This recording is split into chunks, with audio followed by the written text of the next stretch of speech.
एक जी बीच में बोलना चाहूंगा, मेरे आने से पहले एक स्टॉक के बारे में बात हो रही थी, टिमकेन इंडिया। हाँ सर, जी बताइए। हाँ सर, मुझे लगता है उन्होंने जो खरीद के रखा था, उन्होंने खरीद के रखा था 3,000 के लेवल पे, आई बिलीव जी आपके जो जी। दर्शक थे। हाँ जी। तो यस, ये टेक्निकली थोड़ा सा बियरिश दिखा रहा है, और ये हो सकता है 2700 लेवल पे आए। बट मेरा मानना है सर, इसमें बुक ना करे। थोड़ा सा मैं डिफरेंट व्यू दे रहा हूँ, क्योंकि ये मैन्युफैक्चरिंग इंडस्ट्री में है, बहुत ही बेहतरीन मोमेंटम में। अगर वीकली चार्ट पे देखोगे, ये 30 मिनट और 1 घंटे के चार्ट में आपको करेक्शन दिखा रहा है, बट वीकली चार्ट पे देखोगे तो छोटा सा एक कैंडल की इसका नीचे आया है, तो कोई दिक्कत नहीं है स्टॉक पे। हमारा टारगेट सर 4,000 का है, लॉन्ग टर्म में 1 साल के टारगेट में 4,000 तक स्टॉक आ सकता है। तो आपको इसमें बने रहना चाहिए। अब लॉस बुक करने की जरूरत नहीं है। मेरे 2700 का जो लेवल आएगा, अब वो लग रहा है 2700 आ जाएगा सर, बट 2700 का जो लेवल आता है तो आपको वो एवरेज करने का मौका देगा। आपको इसको बने रहना चाहिए। फंडामेंटली बेहतरीन कंपनी, और ये हमारे कस्टमर के पोर्टफोलियो में भी हो सकता है। डिस्क्लेमर। ठीक है, और ये वही वाले व्यूज हैं कि टेक्निकल व्यू शॉर्ट टर्म अलग हो सकता है और फंडामेंटल व्यू लॉन्ग टर्म अलग हो सकता है। तो ये दर्शकों को भी याद रखना होगा, या मेरे से अभी अगर हाँ, स्पेसिफिकली पूछते मैं चलेंगे बोल रहा तो हूँ सर, उनको। इसमें 2700 आ सकता है, यहाँ से 150 पॉइंट का करेक्शन आ सकता है, वो दिख रहा है। हम्म, जो चार्ट ठीक में है। दिख रहा है, 150 पॉइंट का करेक्शन दिख रहा है सर, मगर वो आता है तो आपको लॉस नहीं बुक करके एवरेज करना चाहिए। मेरे हिसाब से इस स्टॉक को रखें, 1-1.5 साल में आपको बेहतरीन रिटर्न मिलेगा।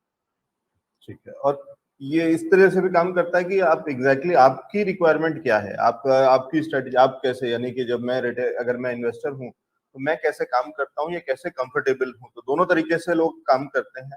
और आपकी मर्जी है, आपको चूज करना है और आपको अपने आप से तय करना है। अब जैसे हो सकता है कि मुझे ये लगे कि मैं ये 100 रुपए का नुकसान क्यों देखूं, तो मैं यहाँ पे निकल जाऊं और 100 रुपए नीचे जब जाएगा तो फिर मैं दोबारा से एंट्री कर लूं।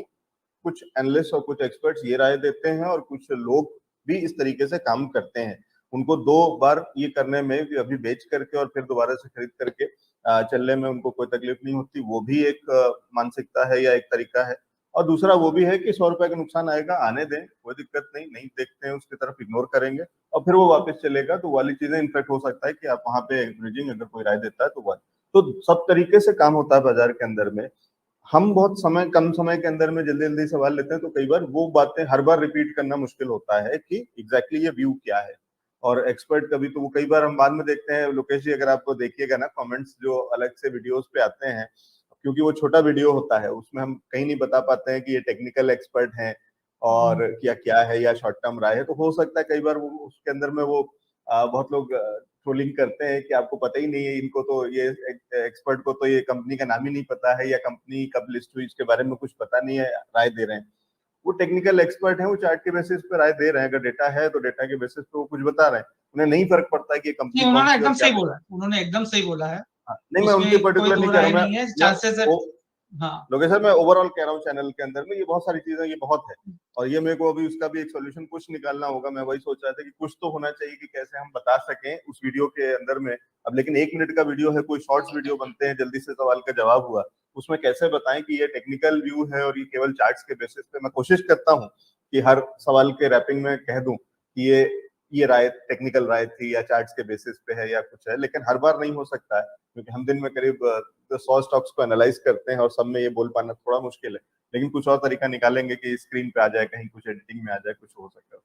ठीक है सर, बढ़िया राय। सर एक्चुअली मेरे को कमेंट इसलिए करना था स्टॉक पे। हम्म, नॉर्मली क्या है, टिमकेन जैसे शेयर को या स्कैफलेट जैसे शेयर को ना कोई ट्रेड नहीं करता है। ये इन्वेस्टमेंट ग्रेड शेयर है। जैसे हम्म, एशियन पेंट है, ज्यादातर लोग उसको ट्रेड नहीं करते, वो इन्वेस्ट ही करते हैं। तो इन्वेस्ट में अगर कभी कभी कोई करेक्शन आता है तो एक मन में डाउट हो जाता है, हमें रखना चाहिए या नहीं रखना चाहिए। तो मेरे को लगा जो वो दर्शक जो है वो उसलिए पूछ रहे थे, मुझे इसको रखना है, लॉन्ग टर्म होल्डिंग है या नहीं रखना है। और एक दर्शकों को भी एक छोटा सा रिक्वेस्ट है, जब भी आप सवाल पूछिए, आप ये टाइम फ्रेम जरूर बोल दें, जब मैं 1 महीने के लिए देख रहा हूँ, मैं 15 दिन के लिए देख रहा हूँ, या मैं साल भर के लिए देख रहा हूँ। तो भी एनालिस्ट को भी समझ में आता है जब मुझे बोलना क्या है। हाँ वो भी एक समस्या है कि कई बार सवालों में डिटेल्स नहीं होती हैं, केवल स्टॉक का नाम होता है। तो ये नहीं पता है कि आपका बहुत ही शॉर्ट टर्म व्यू ये सवाल है, इंट्राडे के हिसाब से पूछ रहे हैं, क्योंकि यहाँ मुझे कहीं नहीं मालूम है कुछ लोगों को पता हो गया, ठीक है, पुराने दर्शक हैं और बहुत समय से हैं, तो मैं समझ जाता हूँ कि हाँ ये, तो इसलिए वो भी मैं जोड़ देता हूँ कि ये लंबे समय के लिए, या कई बार लेवल से पता चल जाता है कि अगर आपने जिन लेवल्स पे लिया है वो लेवल्स ही आज से इतने महीनों और इतने साल पहले थे, तो ऑब्वियसली फिर ये निवेश के हिसाब से और पोर्टफोलियो वाला स्टॉक या लिया है उसके पर्पज से, तो वो सारी चीजें, लेकिन हम खुद ही ये कोशिश करते हैं, अगर आप लिख देंगे तो इजी होगा, क्योंकि हर बार ये इतना समझ पाना इजी नहीं होता है। ठीक है सर, ये कुछ एक अच्छी जानकारी और टिमकन इंडिया पे आपने